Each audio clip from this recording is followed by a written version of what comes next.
Hey, what's up, everybody? I hope everyone had a happy Father's Day weekend. Welcome to episode number 68 of the White Knuckle Podcast, powered by Ozonics. Undetectable, undeniable.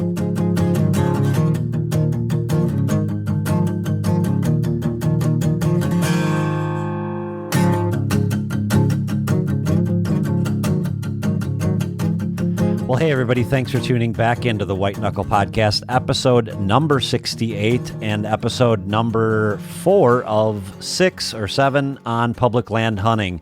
Today, we are joined by a special guest and one that probably doesn't need a whole lot of an introduction if you spend any time on the web watching any shows on YouTube, etc. Aaron Warbritton from The Hunting Public is joining us today, and I got to tell you guys, it was an absolute treat to talk to Aaron and to just listen to someone with so much intensity and so much of a fire inside for what it is that he's doing and what it is that they're doing. It was an absolute ton of fun. Not only was it a ton of fun, but it was also a learning experience. This guy has got a lot of stuff figured out. So I hope you enjoy listening to my interview with Aaron as much as I did doing it. So with that, here is my interview with Aaron Warbritton. Well, hey, everybody. Welcome back to the White Knuckle Podcast. Tonight is show number 4, I believe, in our series of 5 or 6 different shows on public land hunting. And tonight I'm joined by a guy who's probably getting known as the next best thing in the hunting world, Mr. Aaron Warbritton. How you doing, Aaron? I'm doing good. How about yourself? I'm doing well. I got to say, I've enjoyed immensely watching you guys along the way as your show's evolved. You guys have evolved, as hunters, and it's just been, the whole thing has been fun to watch. I don't know what your intention was originally starting out, but I'd say you've got the magic sauce going right now. Well, thanks. Yeah, we don't really have too many intentions. We just kind of want to be out in the woods as much as we possibly can, and we towed a video camera around there with us. That's about the extent of it, of how it started and how it's still going right now. It's just a little bit more entailed. Gotcha. Well, we're getting together tonight to hopefully help answer some questions that undoubtedly a lot of folks seem to have when they take on this task of public hunting like I did last year. I found myself, after hunting the same property for, 20 some years, and I've probably said this 100 times, but I've hunted the same property for 20, 25 years, and it was a 40-acre block of timber in south central Wisconsin, and then to take on the task of giving that up and going to just public land hunting was a big undertaking. So I found myself with a ton of questions, and that's why we did it last year. And you guys obviously are the perfect fit, hence the name, the Hunting Public. But it's a daunting task sometimes, isn't it? Trying to figure out where to start on some of these bigger pieces of property. Oh, absolutely. It definitely is. I mean, a lot of folks you've heard say over the years, that it takes many, many years to figure out those small properties, like you said, that you used to hunt on all the time. I mean, I grew up on a farm that was about 100 acres in size, and we always hunted public land when I was a kid, but we also hunted the farm. And, it took us 10, 15 years. I mean, we're still learning what to do with that 100 acres, and how deer use it and move through it. And that's a 100-acre piece of property. So imagine taking a 3, 4, 5,000 acre piece of public land and having never set foot on it. I mean, yeah, it's a daunting task. I mean, think about it. A 5,000 acre piece of public land would take you your entire life to be able to really grasp what the deer are doing in that area. I mean, it just is constant learning, no matter where you're at all the time. And it's being able to adapt to the different situations from one property to the next is what you have to do. And it's definitely a task, but it's a fun one. You learn when you're looking at new properties all the time. You learn tons more than you would if you were just on one. You know what I'm saying? Because you're constantly you're constantly exposed to different scenarios, different situations that you can then relate back to the home farm, for example. Sure, I can see that. So for somebody that's just starting out or maybe a novice at this, the question that you probably get, or that I know I get now a lot, is, well, how did you pick out where to go? And I know how I answered that. How would you answer that? Well, it all depends on what you're going after when you're going to the woods, because not everybody is just after a big buck necessarily. Some people want to go out there and try to shoot a deer, with their bow first time in, whatever, or try to go in there and kill something for the freezer. But I guess for the sake of this conversation, I'll use, a big buck hunter as an example, an archery hunter. For sure. Or a gun hunter for that matter. But if you're going after big bucks on public land or on any land, you have to eliminate all the areas where there's people for the most part.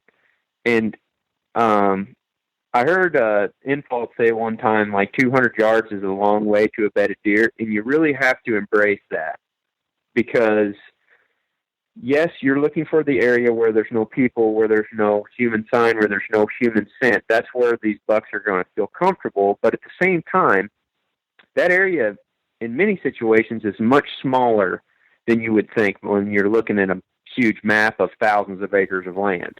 Right. So you can kind of get close with your initial guess, but then you have to be able to go in there and zero in on that exact location. And always, when you find a mature buck on pressured land of any kind, he's in a spot where he does not get messed with. I mean, almost without fail. They're always just in there, in a spot where they don't smell people, where they don't see people. I mean, maybe they see people and they just adapted to it, but maybe I should rephrase that, where they don't encounter danger from people. Sure. And where they can survive. Mm-hmm. And a spot that gives them an advantage to survive. That's probably the best way to say it. I can see that for sure. And like you said, for the sake of this conversation, we're talking about a mature animal. Right. Would you say out of 10 times that you go into a new property, so somewhere that's brand new, out of 10 times, how many times do you think you get it right? Or let's say close to right, because I think to say right would be, it would mean you ended up killing a deer. But how often does it end up being exactly what you thought it was going to be? Probably around 40%. Wow, that's higher than what I would have guessed. Okay. Yeah, and a few years ago it was much lower than that. But okay, now I feel better. In the past couple years, it has dramatically improved, just because we've got more experience than hunting new properties and in different states and so on and so forth.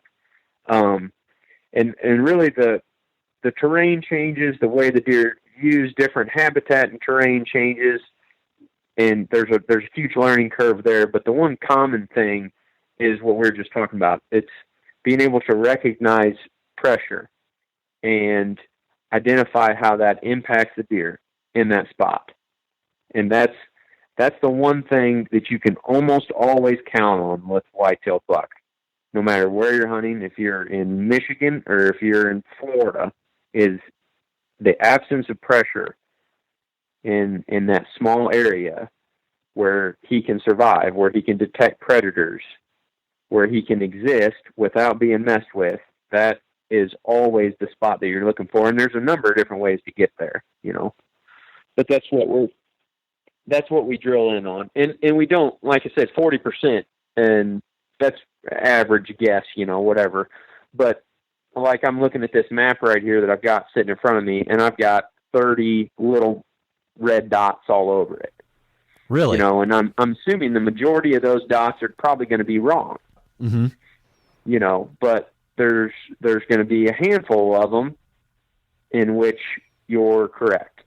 You go in and you guess right, and there's big rubs, there's sign of a mature buck, or a target buck that you're wanting to chase after. I mean, whatever mature buck is for your area. You know, if you're in Michigan, it might be a 2 or 3 year old buck.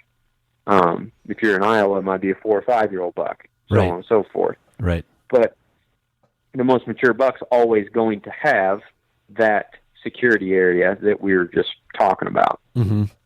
So, and yeah, it's taken a while to get to that point. I mean, I know Dan does far better than that. Yeah, well, he's a different breed. There's no doubt about that. You know, I listened to your podcast with him. I haven't gotten through all of it, but I listened to your podcast with him, and one of the things that surprised me, that shouldn't have surprised me because you guys turkey hunt so much, is that you said you do a lot of your scouting in the summer. And last year I felt like I was like this disadvantaged kid that got stuck on the team late because I was out there pounding the ground when it was 90 degrees out, and you know, trying to figure stuff out. And I don't know, and we'll get to the map here in just a second, I promise, but I don't know if people make a mistake when they try and when I guess when they look to find out what public lands are around them. I think they're oftentimes surprised at how much really is available to them, and then because of that, you try and take too much on. Like, I'm going to look at these 40 places or something. You know, like if I showed you my Ozonics map and you saw all the waypoints that I've dropped, and all the different MFL properties that you and I had conversations about here in the past, that I dropped, I think I just took way too many into, or I guess I took way too much land and tried to figure it all out. And I guess at the end of the day, I didn't figure any of it out. I got lucky. We're notorious for doing the same thing too. That's just, and like I said, we slowly began to learn that. I'm not saying that we practice it by any means, because we like looking at land and tromping around and stuff. So, we're constantly diving into new areas and whatnot. But if you find a spot on a map that you think is good, usually when you get in there, you have to break it down much, much further than that, you know, to really drill in and figure out where he's at. Okay. Just because you can, what's the words I'm looking for here? You can hunt and scout way too big. You can look in an area that's way too big and think, you know, I've got 2 days. A lot of folks come down to Iowa, for example, non-residents. And they're like, I got 2 days. I'm going to hit these 5 properties. And each property may be thousands of acres in size. And, sure. You know, I hate to break it to those guys, but hey, if you really want to scout these things, you're going to come down here for a weekend and you maybe get to half of one property, you know, that's a few thousand acres, unless you're just really efficient and really good, which some of those beast guys and Dan, they're very, very efficient. And that's one thing we're trying to work on, is our efficiency when it comes to scouting. But yes, we do the same. We look way too big at maps, and really the art of scouting from a map is being able to think creatively at all the different public areas that you have at your disposal, not just the biggest ones. Right. You know, you really need to look at what you have at your disposal right there and think creatively about which spot makes the most sense for the buck, and then drill in on that specific area until you figure it out. That's a really good point. Which spot makes the most sense? And that's something that I think all too often isn't taken into account, when, again, there's two separate schools of thought. If you're hunting, you know, a year and a half, 2.5, 3.5, and in some cases a 4.5, and then, you know, that's one class of deer. And then you got a whole nother ball game, with those older deer. And I would say they more often fall into what you're talking about there, in terms of, you know, their security cover and stuff like that. Would you agree with that? Yeah. Mm-hmm. Would you absolutely? Would you say that? And again, we'll get to the map here in just a second, but I'm dying to get your opinion on it. Would you agree that with the statement that in many ways technology, like I guess like a lot of things in our world, and I don't want to have a long political discussion, but do you think that technology in many ways has lulled some of us to sleep thinking that we can rely on all of the technology that we have to get the job done versus boots on the ground? Oh, absolutely. Yeah. I mean, I know we talked about Dan already, but I'm going to use him as an example again. I mean, Dan's old school. You just drop him out of a helicopter somewhere in the marsh with a pair of boots and a bow, and he's probably going to go out there and pull a pretty good buck out of it. Yeah. You know, right? And exactly. There's very little technology involved there. You know, it's just straight woodsmanship, and that trumps everything when it comes to hunting public, private land for really deer, turkeys, whatever it is, is woodsmanship. And that's the thing that I think a lot of folks are lost on nowadays, is they read and they learn through reading or online or media or whatever, and which is good, but you need to learn stuff and then go put it into practice and see if it works for you. And that putting it into practice part is the sweat and the boot leather and all of that, where you're on the ground, you're learning, you know, firsthand woodsmanship. Right. That's the really good stuff. Yeah, exactly. I think and that's something that's, you know, unfortunately gets lost in amidst of all this technology, and again, that's probably a whole nother conversation. But I want everybody to understand that, you know, all these tools that we have and resources that we have are great, but there is, in my opinion, absolutely nothing can replace experience and boots on the ground. And yeah, I asked, you know, I talked to Lee Lakoski. I don't remember when it was that we talked, and you know, at the end of the day, we were talking, and I said to him at the end of the conversation, and he's in a whole different, you know, ballpark than I, but I said, you know, doesn't it boil down to patience and patience with the process? And he said, absolutely, 100%. No matter what it is that you're doing, I'm farming for deer, or he said he was farming for deer. You know, we're hunting different kinds of deer, but at the end of the day, it still boils down to patience and time, and, you know, having patience with the process. And I think that gets lost often in the shuffle. Oh yeah, you have to have patience, especially with whitetails. Just right. Especially with whitetails. You hunt all year for a couple of chances. Right. And really, the very best hunters, that's all they can do for the most part. You know, you hunt all season long for a couple of chances, and if you're good and you get it set up correctly and lucky, then it eventually comes together. You know, I mean, you only have to guess right a couple of times in order to be successful. Let's jump into the map. Speaking of guessing right, let's get your take on this property. Like I told you, it's roughly 5,000 acres, give or take 60, 70 acres. I don't remember exactly. It's in southwestern Wisconsin. And the reason I picked this area is because I felt like it really represented a whole bunch of different terrain types. It kind of encompasses that hill country. It kind of encompasses the marsh, and it kind of encompasses farm ground. So that's why I picked it. So I'm interested to hear how you go about dissecting something like this from the air.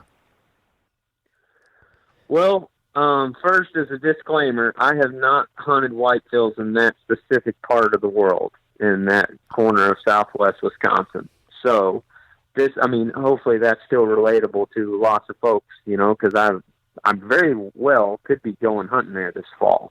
Not on this particular property that you sent me, but I might be coming up there to go hunting. Anyway, the first glance, I'm looking at this, you know, big rectangle piece, and it looks fairly accessible all the way around it.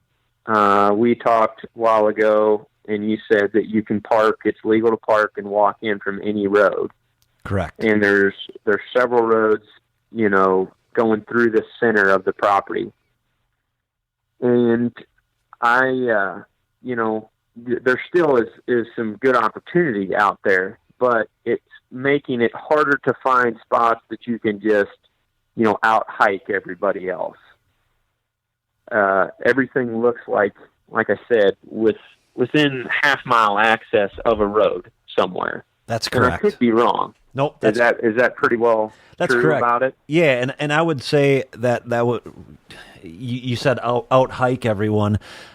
I think more often than not, that's everybody's plan, it seems. At least that's what I ran across in Wisconsin. Like, I'm just going to walk to the end of the earth and set up a stand, and that should work. Well, yeah, no, it doesn't.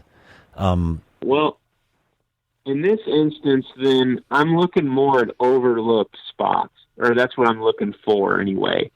Like overlooked spots, some of which are really close to the road, some of which are tiny little patches of brush here and there out in the middle of the fields. I'll take, for example, there's one area in the north central portion of the map. You've got a fairly substantial hardwood ridge system. Looks like there's some pretty steep terrain there in the center of the map. Yep.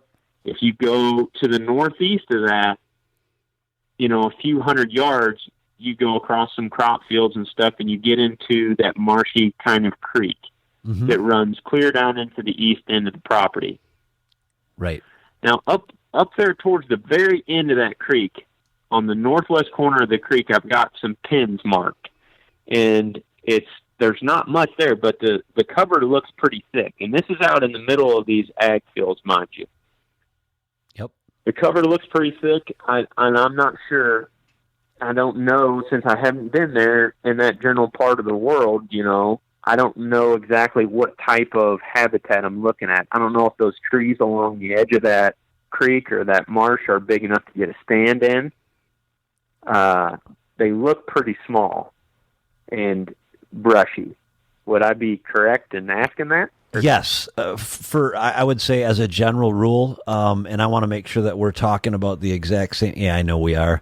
For the most part, yes. The closer you get to where that creek, I guess the habitat widens out, and you get that there's that little wide spot there. Back towards that lake, I guess. Yes, exactly. The closer you get that way, the more you're going to find bigger trees. However, there are enough spots where you initially started to talk about, and I guess I'm a little bit bummed out that I never caught this, but you're right. There are. I've walked that. I've walked past it. And yeah, there's enough big trees that you could get a stand in there easily. Well, I'm actually looking for a spot where you can't get a stand in easily. Okay. Because that's going to eliminate a lot of the people. And the reason why I'm looking at that little spot on the end, like I said, it's a guess. So it's very possible, coin flip or less in my favor that it's going to be right, Yeah. Yep. But it's like we mentioned earlier, it's one of several guesses and only have to be right one time in order to find, a mature buck to hunt. But in this case, it looks like where the creek peters out up in there, and you just have these little thin strips, kind of almost like waterways through those fields and stuff. Oh, okay. You're quite a ways north then. Okay, gotcha. Yeah, there's a house or something way up there on the north end. Yep. And I would assume most people are going to be in the hardwood timber to the southwest of that, or they're going to be further to the east where that drainage kind of widens out closer towards that lake, like what we were discussing. 100% correct. Yep. And especially early in the year when a lot of those crops are in, even when they're not in, for that matter, big bucks will go out and they'll bed in those waterways and in those just little fingers, especially if there's water out there. That's what was kind of intriguing to me about that. I don't know if there is water in that little creek or those waterways that wind up through those fields or not, but if there is, especially early season, Wisconsin has an early opener, that could potentially be a really good spot to find a bachelor group of bucks. Because it seems like an area where very few people would go. I'm sure in gun season it would get pushed. But then again, like I mentioned earlier, this area is fairly accessible. Mm-hmm. So it's probably all getting pushed. Right. At one point or another, Mm-hmm. At least that'd be my guess. So I like that little area up there, and several more also. But have you walked or been through that spot? I haven't gone as far as you've talked. I've been closer to the, let's just call it, if you were in the far northern section there. Mm-hmm. It looks like there's like almost a U shape of a pine plantation there, a small pine plantation. Is that what you're talking about? This is almost kind of in the dead north central portion of the map. Okay, I gotcha. And there's it's mostly fields. Yep. Yeah. And there's a couple of very, very thin strips of pines, and then there's just some curved, thin strips of what appears to be like marshy, thick cover. Yeah, that's going to be exactly what it is. I have walked through some of that, not as far north as what you're talking, and in my experience, that is mostly, again, dogwood, the typical, what you'd expect out of marshland, but it's lowland, and there aren't a lot of trees up that way. Yep. Is there any sign in there? Mm-hmm. Because I would assume that bucks would bed in an area like that, just because if there's no trees there, that my line of thinking there is that there's nobody in this tree stand that's going to be there. Now that doesn't necessarily mean you can't hunt there. You can definitely hunt there, but most folks will head over towards those hardwoods or towards those bigger trees, and they'll leave scent there, and it'll cause the bucks to filter further out into the marsh or some of that other thick cover. And like I mentioned, if there's water there, I haven't never been there before, I don't know, but if there's water there and there's thick cover and there's some small elevated spots up towards the end of that, it doesn't take very much to hold a buck, especially early in the year when a lot of those crops are in. Sure. Because all they have to do is stand up out of that dogwood, for example, and especially if it's only, waist to chest high, they can stand up out of that stuff and they can survey those fields and see danger coming from a long distance. And that's one of those areas in which you could observe from a tree stand, or from a long distance away. From a high spot, you could look in there and see if a buck stands up. See, you're hunting a mature buck. You're not hunting the rest of the deer. So you have to think like a mature buck would think. And they're not worried about where, especially if it's in the early season, for example, they're not worried about, even into the rut. Mature bucks they'll move in closer to where the does are, but they still are going to go back to that security cover, that area in which there's no human scent. And there may not be a lot of sign there, a lot of deer sign there, but if you are not finding much people sign there, and you do find the occasional big track or something in that spot, I would definitely pay attention to it. Okay. As a possible bedding location. Is there a rule of thumb that you use, I guess, to sort of draw the line when enough is enough to get your attention? It does not have to be very much at all. Like in farmland country where I'm from, down in Missouri, yep, a fence row that is 7 or 8 feet wide, or a waterway with one willow tree at the end of it can hold bucks, especially early in the year.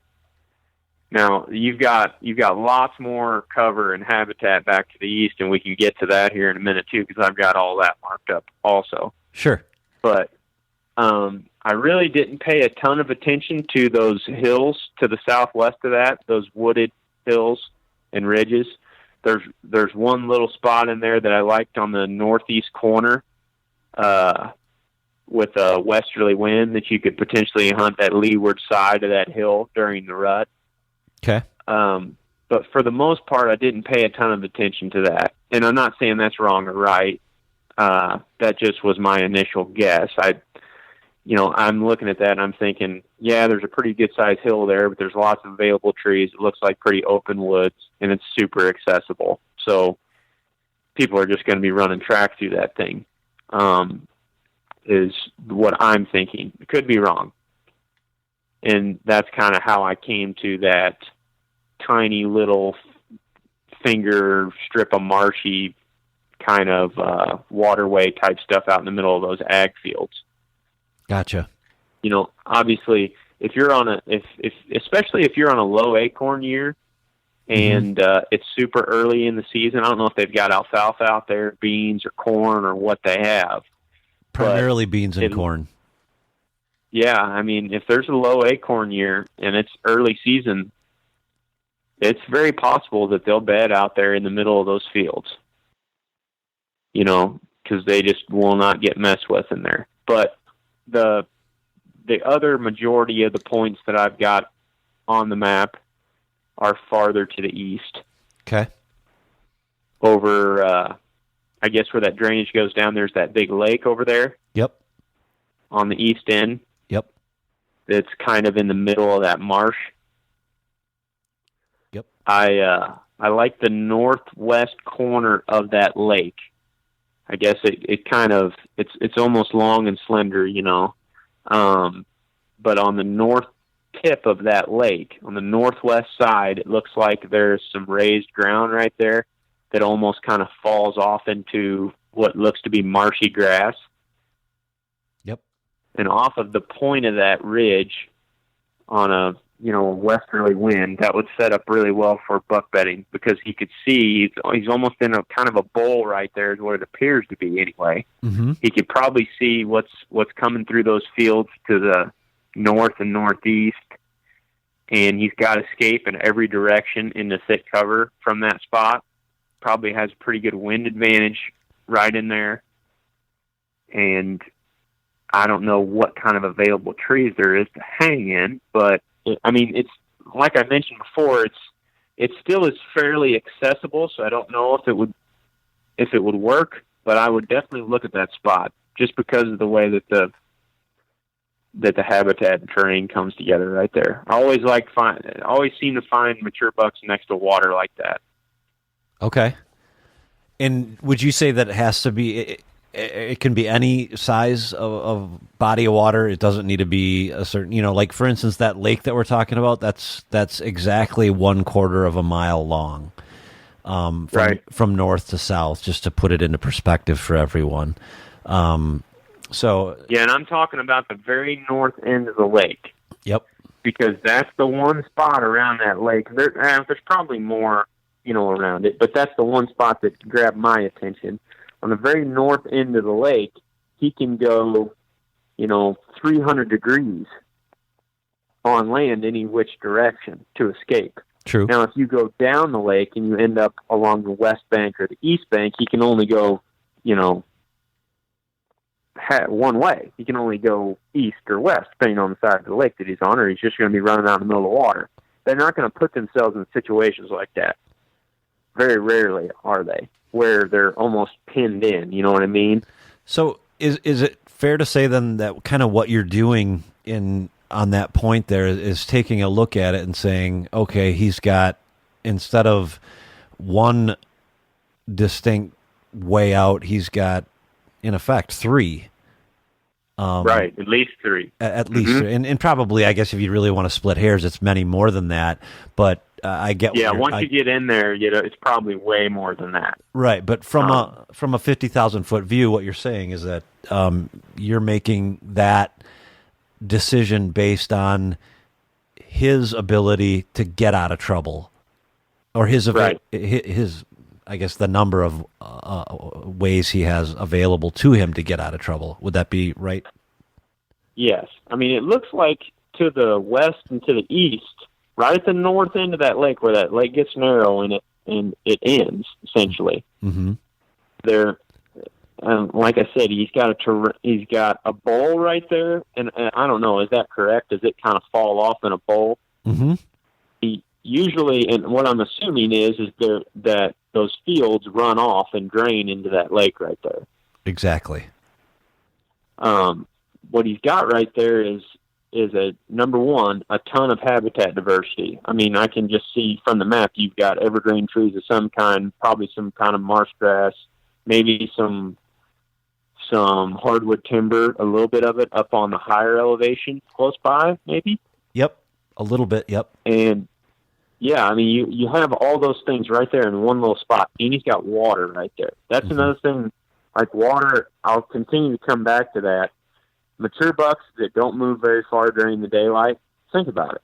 They have to have water in order to live that life, the life of a recluse, essentially. Like, you got to have water.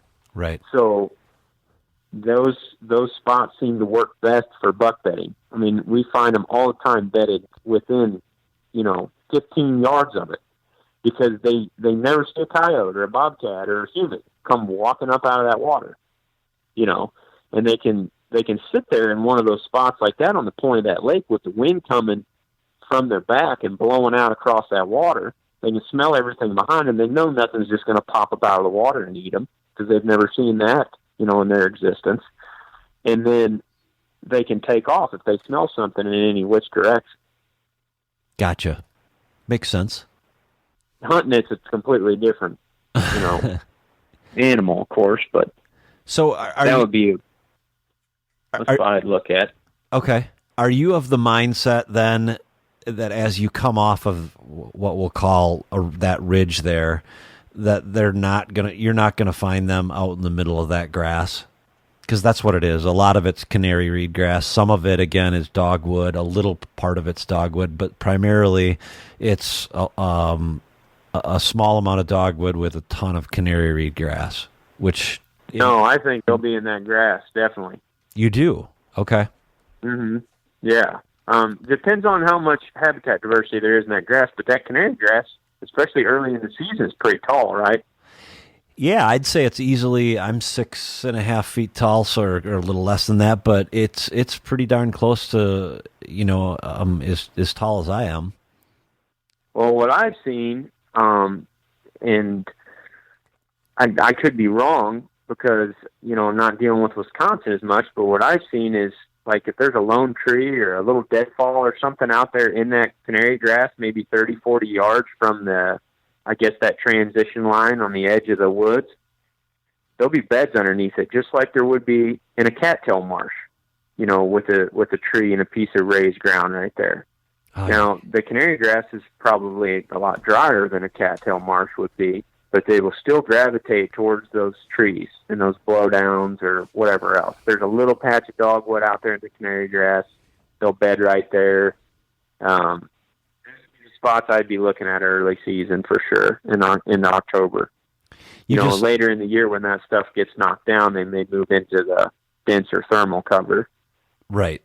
You just absolutely hit the nail on the head, and that's, I guess, one big takeaway from doing these shows, whether it's talking to Dan and now you, or Scott Buckley or Jared Sheff, any of the folks that I've talked to. It's everybody has their own little thing, and you just pointed out another in a series of little things that is always, I guess, should be something on everyone's list. That one lone tree in the middle of the marsh is always going to have beds underneath it. Would you agree with that statement? Most of the time. Yeah. Most of the time. You're going to continually, I know it sounds like a broken record, because I guarantee you Dan probably said the same thing.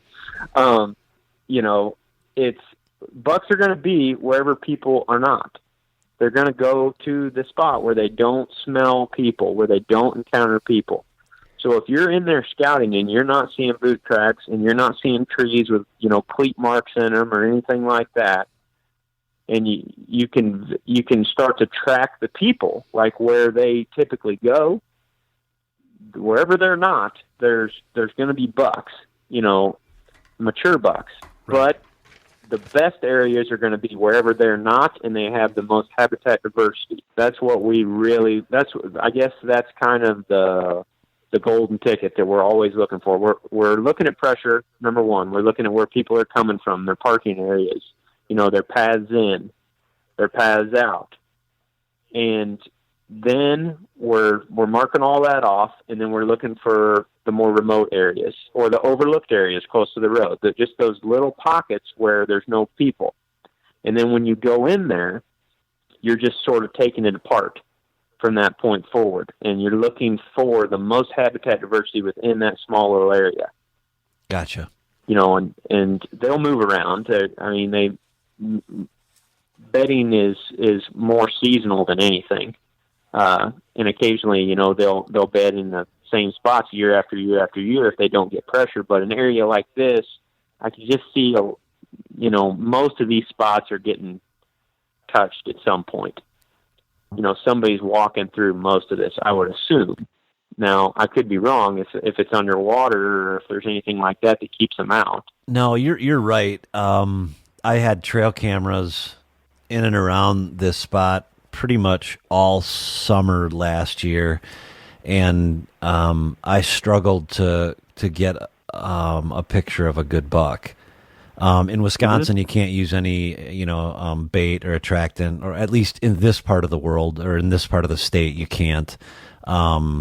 You go a little ways north, you can, but you can't use any attractant. So you're really trying to key in on those summer food sources. And number one, the deer density super low. It gets pounded pretty hard. Yeah, I would imagine. It's a war zone on the right day, and the end of and in the end of November when the army of orange is out there, it can be pretty wild. Now, that said, I eventually did get some good bucks, but it wasn't until I found one of those little areas that you just got done talking about, that one tree or that one little patch of oak trees, and it wasn't on this property. It was close to here, but I finally got a picture of a big buck and consistently got a picture of him, and never ended up hunting him just because I was on other stuff. But right.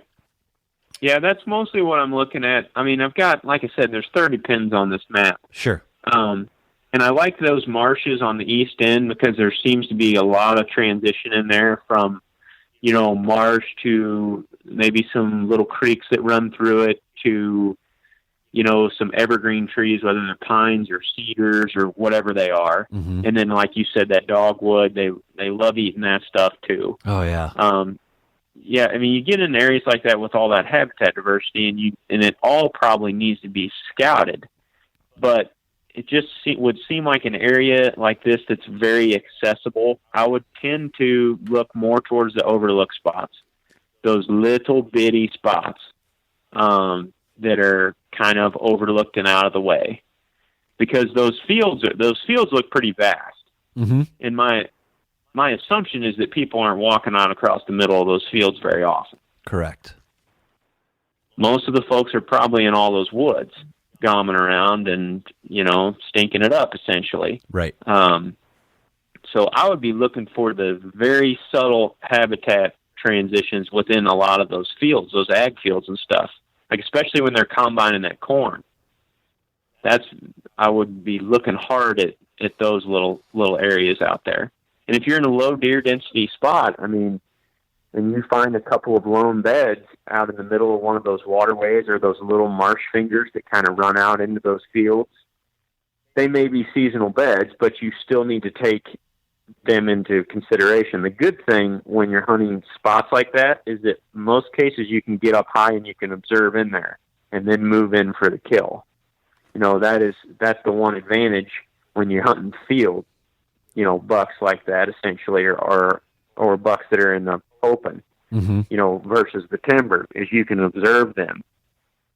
If you just take kind of a more conservative approach when you begin the season and get to a spot where you can look into some of those areas, because that would be one of the few advantages I would see on this property is that you could observe.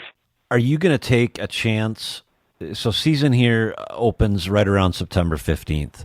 And are you going to take a chance going out on the 10th of September and trying to observe before the season starts? Again, you're 4 or 5 days in front of the season. Is that what you're talking about, or are you talking about right in the heat of the season, whether it's the first day or the 10th day or whatever the case may be?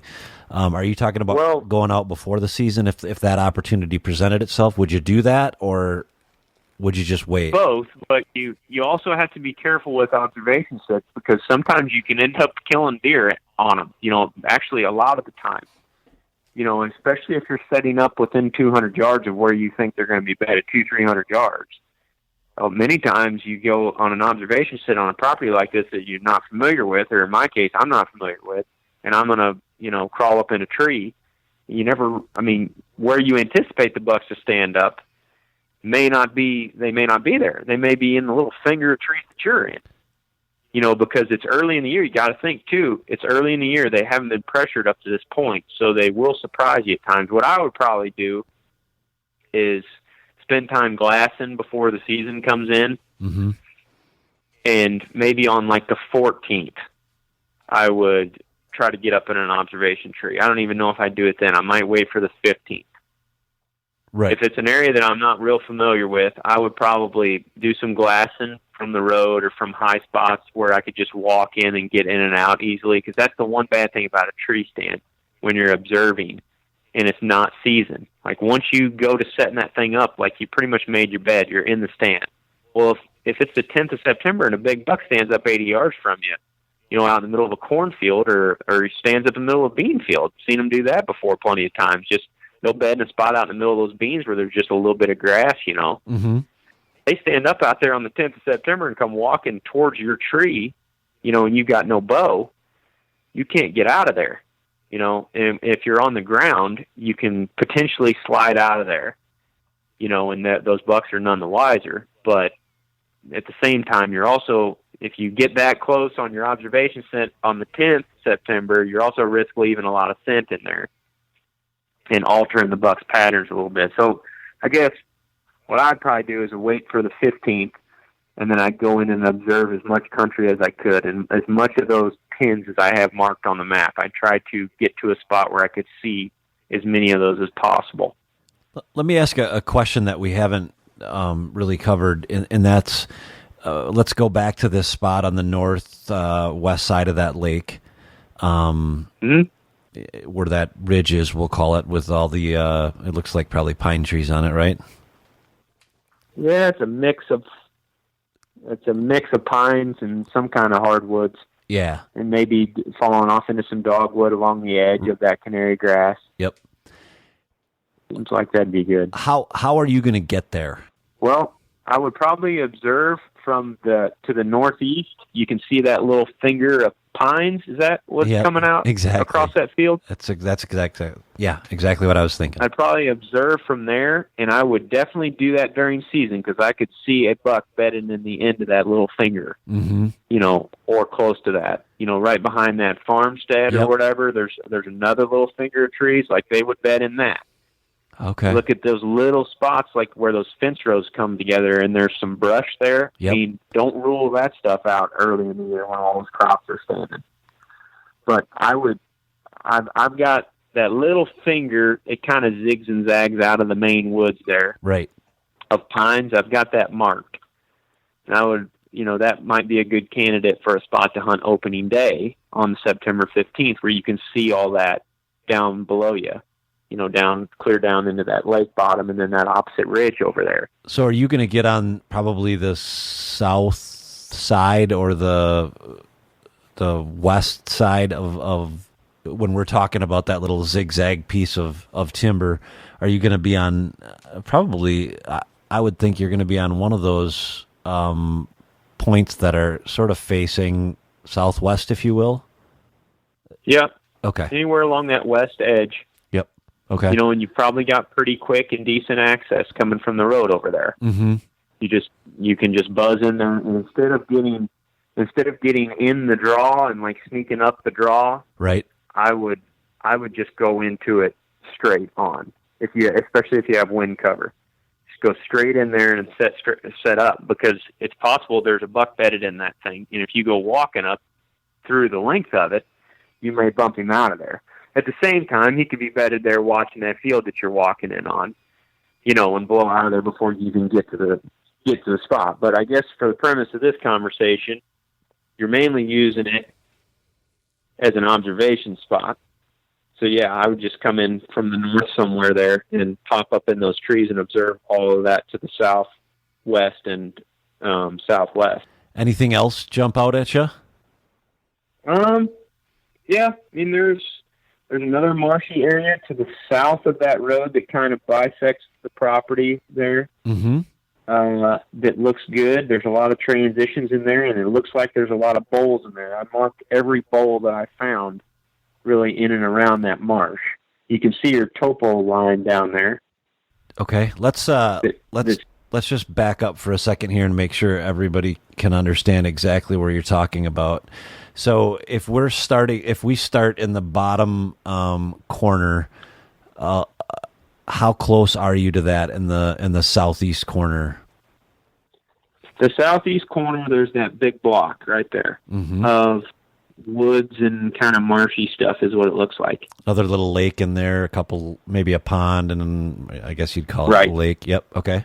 Yep. And the number one spots that I'm looking at there is that little lake that looks like a hook. Mm-hmm. And it looks like there might be a little bit of water over there close to the 900 mark on the topo line. Exactly. I can't really tell. Yep. You're right. I'm zooming in on it, probably a little farther than what you guys can on the picture that I gave you, but you're right. There's potentially, we'll call it a creek that runs that entire, like actually right at the bottom of the 9, all the way to the southwestern corner of where that body of water actually becomes a body of water. There's a creek that runs to that. I got you. I'm basically looking at that elevation line, the 900-foot elevation line that's kind of carved out and curves all throughout that marshy, brushy stuff, clear to the road to the north. Okay. And the first spot that I would look at would be where that Hook Lake is at. Yep. Right at the end of that lake, there's a little bowl. And the bowls that I'm referring to are where those topo lines are kind of going up into the mainland and then coming back down. And right at the end of all those bowls, I've got marked. Sure, I see it. And it probably needs to be, we would just we'd essentially walk that 900 line down through there. And we'd be looking for sign that leads back into bedding. And they could be bedded on the points in there. They could be bedded in the bowls. I mean, we've been surprised many times. They could be bedded right along the edge of that water down there. But that J-hook water spot makes sense. They could bed down in there with wind coming from the west, from those fields. And, sure. Yeah, they could be bulletproof, watching to the north and to the south, have good escape in every direction. The only issue is it's really accessible. So, some of these areas it's not going to take long for them to get blown out. I would hunt this property first thing. Okay. Definitely. Early season. This particular section that you're talking about is pretty rough country in terms of walking.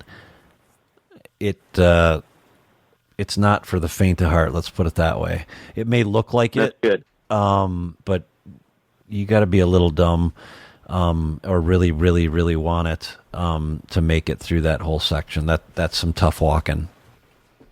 Yeah, and that's good. And I say a little dumb. I just mean, sometimes you got to be thick-headed in order to make this whole thing come together, and just trudge on when it is a real pain in the ass, I guess, to put it bluntly. Right. I like that spot. I mean, there's lots of these little bitty woodlots that are in there close to the road. Mm-hmm. I've marked a handful of them, but there's actually quite a few of them. If you go around the property, there's lots of these little woodlots right behind these houses. Or these, what looks like farms. Mm-hmm. Like, it looks like houses and grain bins and machine sheds and that sort of thing. Right. There's lots of little wood lots behind most of those. And I would venture to guess that few people are hunting in there, unless they're coming from the farmer's house and going in there. There's one in particular there in the south central part. And like I said, it could be dead wrong. I mean, there might not be a deer in the thing. But then again, you're only looking for one in a lot of cases. Right.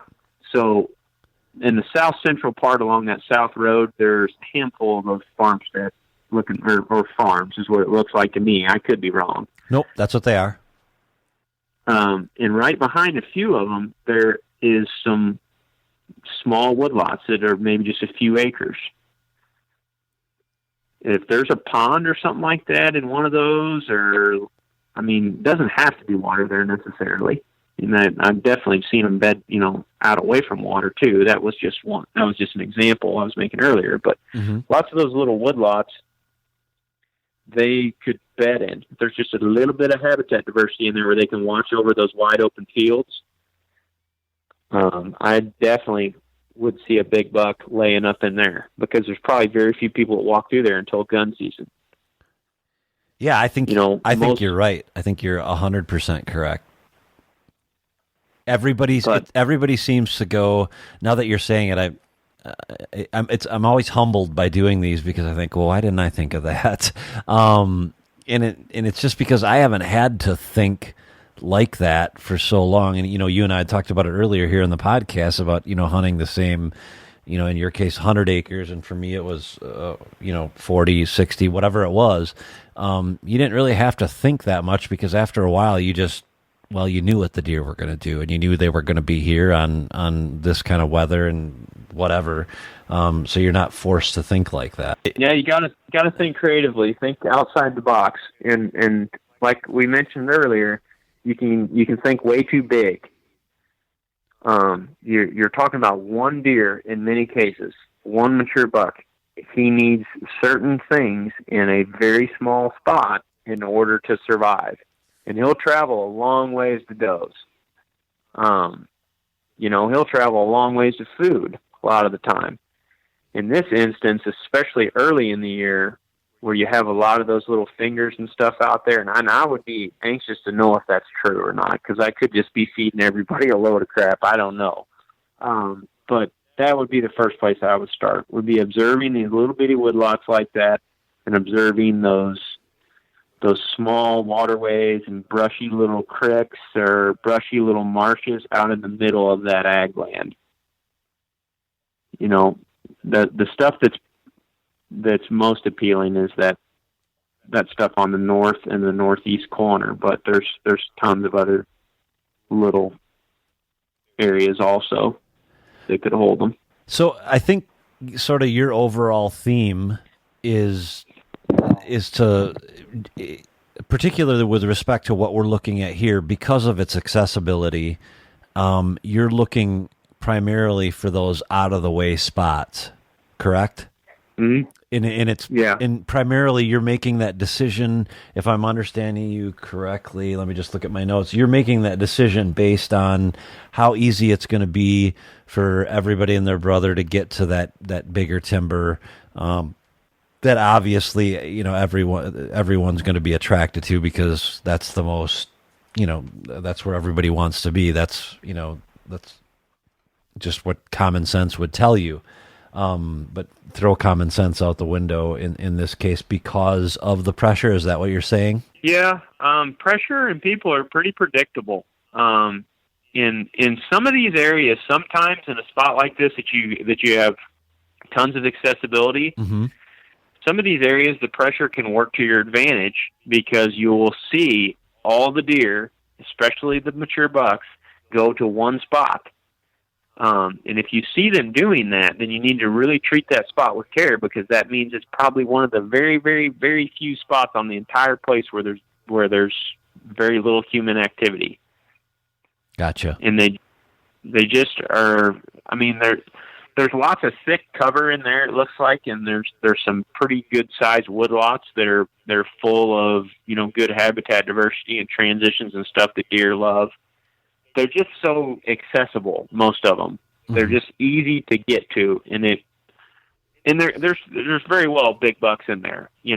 I think those would be harder to hunt, at least for me, especially from someone having never been in this area and hunting it. I think what I'd rather do is try to get up high and observe and learn something first, rather than just diving into these woods, that I don't know that much about, that I haven't scouted in before.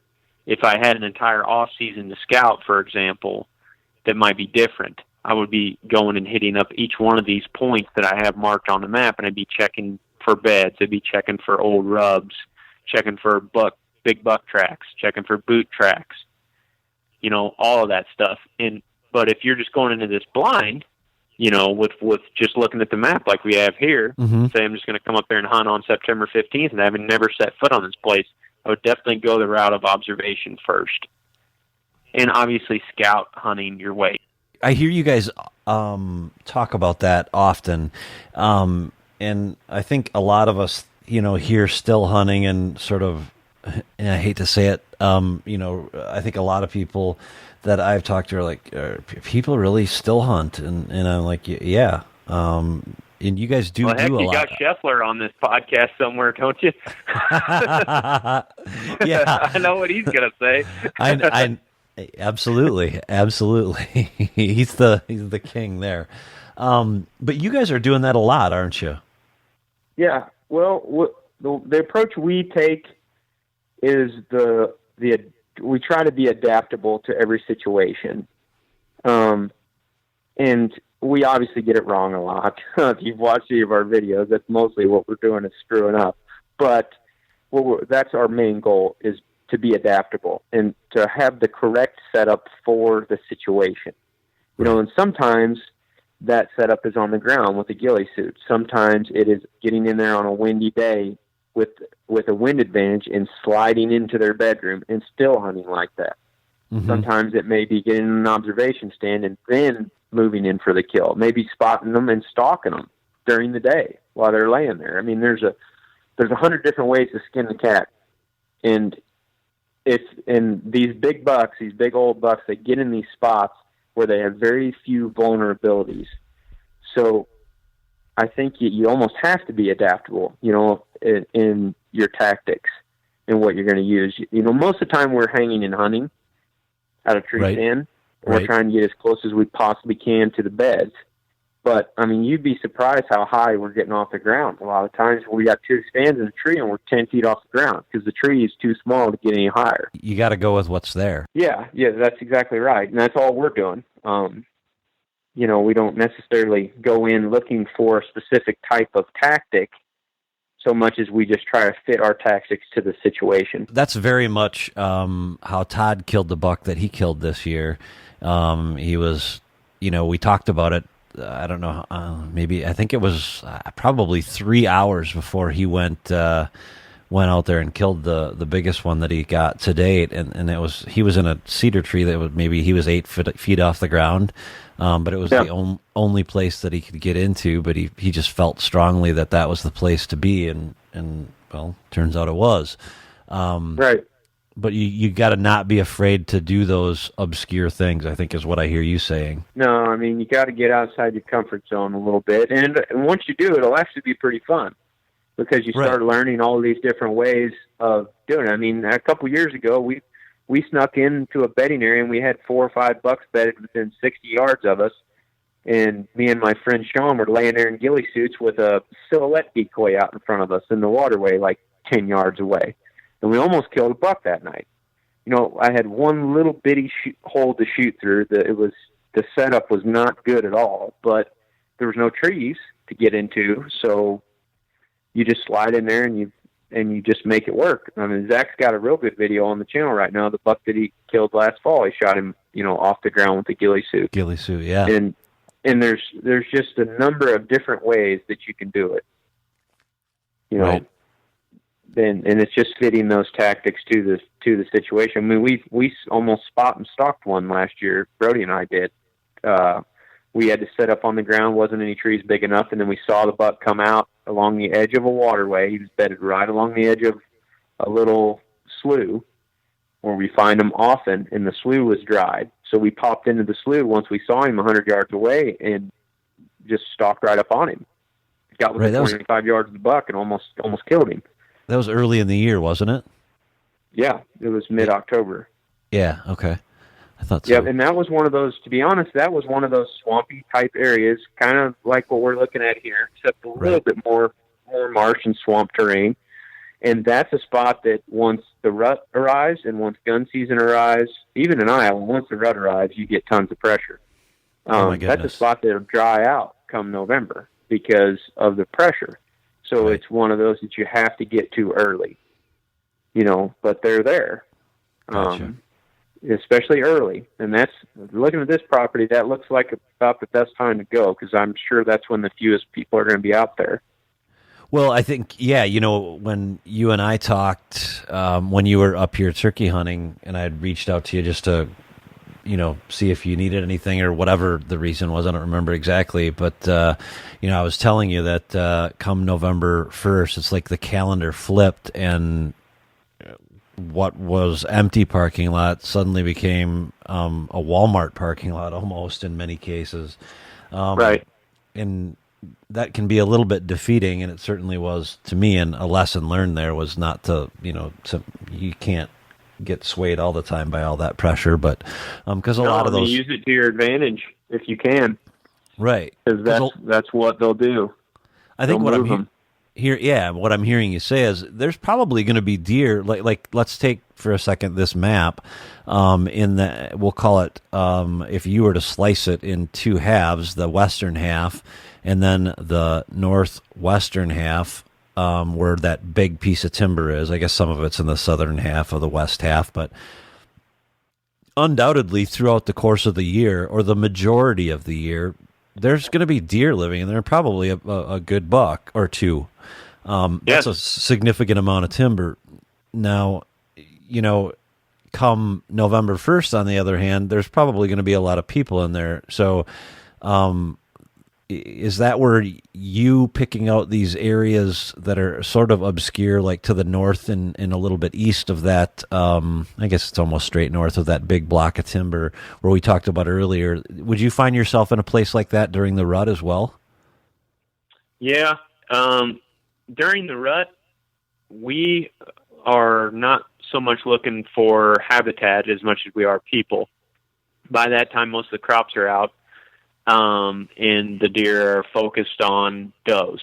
Here, the bucks are focused on does. So what we're doing is we're driving that loop around that whole property, and we're taking notes about where we're seeing vehicles day after day, and watching where people are walking, watching where they're going, essentially where they're hunting. And then we're going back to our previous scouting that hopefully we've done already from back in early season in September, and we're thinking about the most secure areas in there, and then diving straight into the middle of them.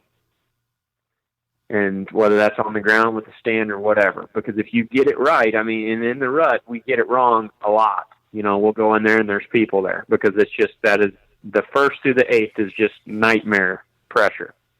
Right. It's everywhere. But you can really run into some awesome hunting on public if you find the little spot in there where nobody is, because it's magnified on public. All of those mature bucks that have been displaced in the last week of early November from pressure are migrating in there to those thick spots, and so are all the does. And that's how we end up with some of these crazy hunts in the rut where we see like 3, 4, 5 shooter bucks in a day. A lot of folks used to, deduce that to being a hot doe in the area. Well, it's very possible there was a hot doe in the area, but we were also in the one spot where there was no other hunters, and there hadn't been any other hunters for a week. And I tend to believe that's the reason why all those deer are there, more so than a hot doe, is because that's the one area where they're not getting bothered and harassed. Right. All of them know where that is because it's their home. They're going to go where people are not. And that's when you can really use that pressure to your advantage. Especially in the rut like that, they'll run does up into those little fence rows and stuff, those little out of the way spots up in those fingers or those wood lots, and they'll hold does in there. If you're in a position to observe watch from the road. I mean, observing means a million different things. It means glassing from the road. It means getting in the stand and watching, looking over a vast area. Lots of different things. Right. But that's where you can potentially have success in the rut. Not necessarily hunting these traditional funnels like you see in a lot of that timber. That's where people are going to be sitting. Right. Yeah, I was just going to say, you're gonna have a guy, and I think I did Dan's podcast last night, and we were talking about something similar, and there's going to be a guy in every saddle and every ridge point, and that's obvious, at least. Right. From a 50,000 foot view, there's just going to be people there, so you might just as well resign yourself to that fact and make your plan based upon that. Even if you are going in blind, I think it's a safe assumption to make. Wouldn't you agree? If you're hunting that first week in November, there's going to be people there. Oh yeah, I would even spend.